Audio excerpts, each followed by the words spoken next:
नमस्कार सर्वांना. श्री स्वामी समर्था. बांची लाडकी ताई या यूट्यूब चॅनलमध्ये माझ्या गोडताईंचं, मैत्रिणींचं आणि दादांचं पण खूप खूप असं सारं स्वागत आहे. तर देवपूजा करून झाली की पहिलं वडाला जायला असं ताट करून घेतलं होतं आणि नंतर मग इकडं कुरडई आणि पापड तळायला चालू होतं. आता सण म्हणलं की कुरडई, पापड, भजी ही आलं आणि त्याच्याशिवाय सण असल्यासारखं पण वाटत नाही बरं का. तर म्हणलं दाखवावं थोडंसं की बघा आता माझं पापड कसं फुगते. तर ती बघा तांदळाचं पापड आहे तर आणि कुरडई पण बघा कशी फुगती ती. छान अशी कुरडई पण फुगती बरं का, मस्त. आणि पापड पण असं फुगते. तर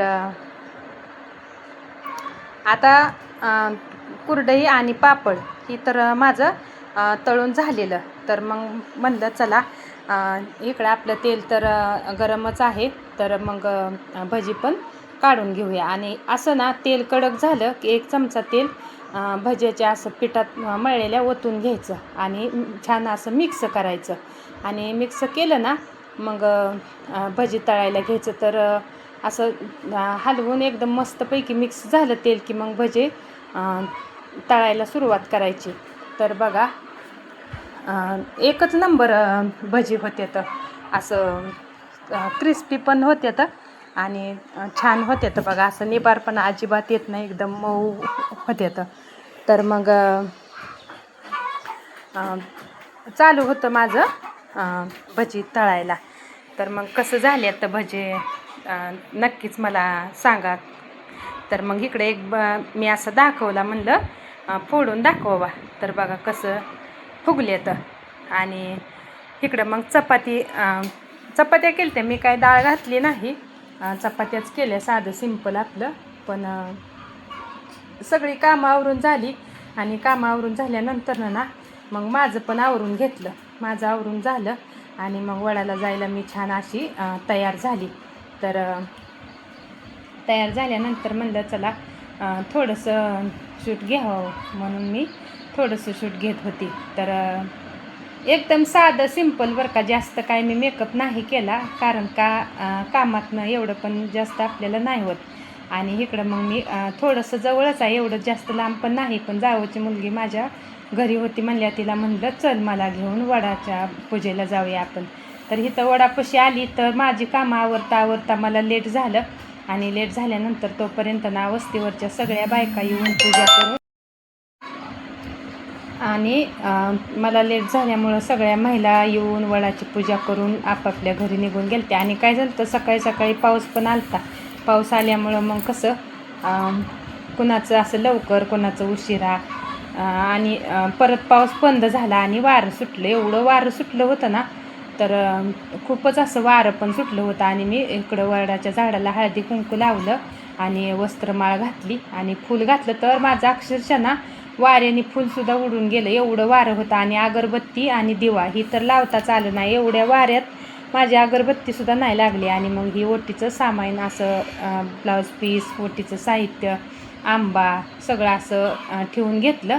आणि सगळं ठेवून झाल्यानंतर ना मग छान असं वडाच्या झाडाचं दर्शन घेतलं आणि आशीर्वाद घेतला वडाच्या झाडाचा. तर आणि फोटो काढला. तर मग चला म्हणलं आता दोरा बांधूया. तर मग असा दोरा बांधायचं माझं चालू होतं. तर मग म्हणलं आता ही 5 प्रदक्षिणा आपण वडाच्या झाडाला मारूया. तर मग महिला नसल्यामुळं थोडंसं असं म्हणजे बघा, महिला असल्यानं मग जास्त उत्साह वाढतो आणि खूप छान वाटतं. तर कोणीच नव्हतं बरं का, म्हणजे वेळच झालता मला जास्त त्यामुळं. आणि मग मी एकटीनंच आपली पूजा केली, साधी सिंपल माझी अशी. आणि 5 प्रदक्षिणा वडाच्या झाडाला मी घेतल्या. आणि 5 प्रदक्षिणा घेतल्यानंतर ना मग असं चला म्हणलं इथं वडाच्या झाडाच्या समोरच मारुतीचं पण मंदिर आहे. तर म्हणलं मारुतीरायाचं पण दर्शन घेऊया, म्हणून मारुतीरायाच्या मंदिरात गेली आणि मारुतीरायाचं दर्शन घेतलं. दर्शन घेतल्यानंतर ना मग चाललो आणि घरी. तर बाहेर इकडं सभा मंडप आहे, एवढा असं छान वाटतंय ना त्या मंडपात. आणि खरंच वातावरण पण किती सुंदर वाटतंय बघा तुम्ही. आणि खूप मोठा आहे सभा मंडप, असं छान वाटतंय बघा. तर मग चला निघाली आता मी परत घरी आपल्या. पूजा झाली. तर माझी आपली साधी सिंपलच पूजा कशी वाटली तुम्हाला मला नक्कीच सांगा. आणि इकडं घरी आल्यानंतर मग ताट केलं. चपाती, कुरडई, पापड आणि भजी आणि आंब्याचा रस आणि मी ह्याच्या डाळीची, मटकीच्या डाळीची सुकी भाजी केली. तर ताट तयार केलं आणि ताट तयार झाल्यानंतर मग आपल्या देवबाप्पाला नैवेद्य दाखवायचा आणि जेवण करायचं. तर मग देवबाप्पाला नैवेद्य दाखवला आणि म्हणलं चला आता आपण जेवण करूया. तर मग इकडं माझं आहोंच्या पाया पडायचं राहून गेलं. तर मग म्हणलं पाया पडावं. तर मग पाया पडायला गेल्यावर तर तास तो म्हणल्यामुळं मला एवढं हसायला आलं. मी खरंच खूपच हसली.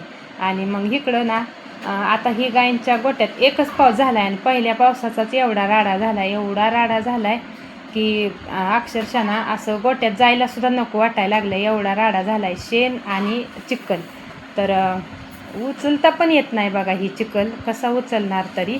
आणि काय करावं आता, मुरुम भरल्याशिवाय ह्याला पर्याय नाही. तर मग म्हणलं चला आज मुरुम येणार आहे आपला, तर म्हणलं भरून घेऊया म्हणजे थोडासा चिखल कमी होईल आणि गायींना बसता पण येईल व्यवस्थित. सगळीकडे चिखल झालता, म्हशीच्या खाली पण चिखल झालता, पण म्हैस मी दुसरी साईडला बांधली होती आणि गायींच्या खाली पण असा चिखलच झालता. तर एवढा चिखल झाल्यामुळं मग काम करता येत नाही. धारा काढायच्या कशा, वैरण टाकायची, सगळं चिखलातनंच फिरावं लागतंय.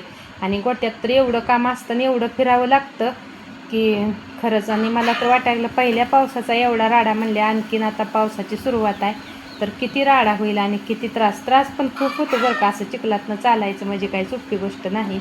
तर गायींचं व्यवसायातलं ही जी पावसाळ्याचं 3 महिने पडतोय का 4 महिने पडतो, ही पाऊस जी असतो पावसाळ्याच्या दिवसात खरंच गायींचं म्हणजे असं खूप त्रासदायक काम असतं की चिखल, पाऊस, पाणी काहीच म्हणायचं नसतं, ती काम करावंच लागतं आणि केल्याशिवाय तर पर्याय नसतो. आणि परत मला असं म्हणजे सारखं काळजी पण वाटत होती राहून की असं चिखलात गायींनी कसं बसायचं, बसल्या तर मग त्यांना परत प्रॉब्लेम होते. तर दगडीचं ती भीती असते मस्टडी होण्याची. तर मग पण ह्या चिखल काय करावं, ह्या चिखल ला पर्याय एकच बघा, मुरुम टाकणे. तर ही आपलं कालवड जी आहे ती कालवड कशी बसली बघा. तर हे म्हणजे तिला बाहेर आणायचं राहून गेलं. तर ती मग अशी बसली होती. आणि इकडं मग असं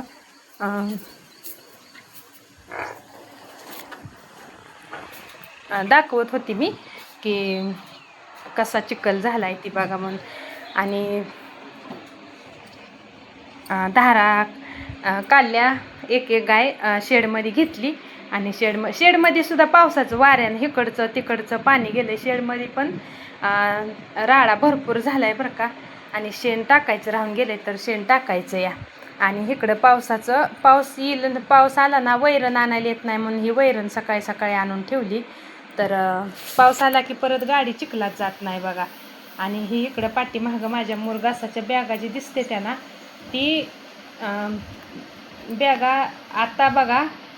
मी मागच्या व्हिडिओमध्ये पण सांगितलं होतं बघा, मला मुरघास करायला असं आपल्याला एखादी गोष्ट करायची म्हणलं आणि ती जर समजा आता मी मुरघासच करायचा म्हणत होती आणि मला मुरघास करू नका, कशाला उगं पैसे गुतवायच्यात, परत एवढं पैसे आहेत का तुमच्याकडं मुरघास करायला, अशी म्हणत होती.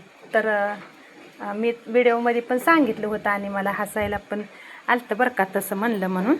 तर मी सांगितलं पण होतं की मला अशी बोलते ती म्हणून की मुरघास करायला तुमच्याकडे पेमेंट आहे का ही. तर त्यावेळेस मी प्रत्येक म्हणजे जसं ही येईल पगार येईल तसं हे केलं आहे, मुरघास करत राहिली. आणि जवळजवळ मी 1.5 लाख रुपयाचा मुरघास केला. आणि ती मुरघास केला तर त्याचा तोटा झाला का बघा, आता फायदा झाला त्या मुरघासाचा. म्हणजे आता वैरणीचं एवढं प्रॉब्लेम आले तर तरी पण आपल्याला मुरघास असल्यामुळे एवढी अडचण येत नाही. टाकता येतोय. अजून जवळजवळ माझा 21 टन मुरघास शिल्लक आहे.